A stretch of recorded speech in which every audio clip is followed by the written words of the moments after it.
as I prepare myself to go to work for a day in my life as a site nurse. First thing up in the morning, lagay-lagay lang tayo ng sunscreen. Tapos na ako mag-shower niyan. Half bath lang. Pero go pa rin. And then after that, putting lotion all over my body. After putting my lotion all over my body, yan, piniprepare ko na yung aking mga coffee.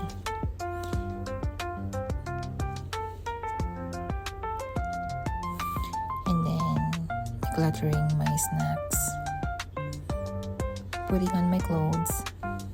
Yan lang, exactly bakla. Every day. And then, piniprepare ng mga keys. Putting socks. Drama. And then, winter jacket. Nang bigay ng company namin. Tapos, yan, aura-aura lang. Slips on. And yan, ayos ulit ng hair. Para mukha tayo presentable sa mga people. Drama. And then, putting on winter gloves. Tapos, ayan, yung Apple Watch natin. Kailangan natin yan para ma-monitor ang ating mga drama sa buhay. And then, preparing some necessary stuffs to go and work sa site. Vape, phone, coffee, and then yan. Pabango na si Akla. Dami niyang pabango, day. 5 pabango yan, day.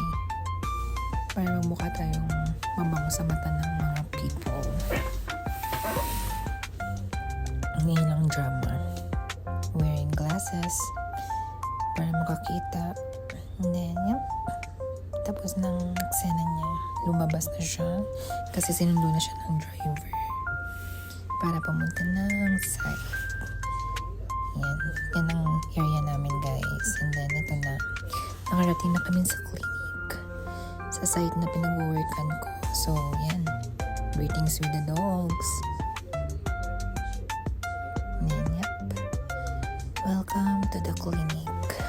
Ito ang drama sa clinic, guys. Yan lang, simple lang. Huwag ka. Ganyan-ganyan na ang clinic namin pero ang sahod ay bongga. Yan lang, eksena for the day.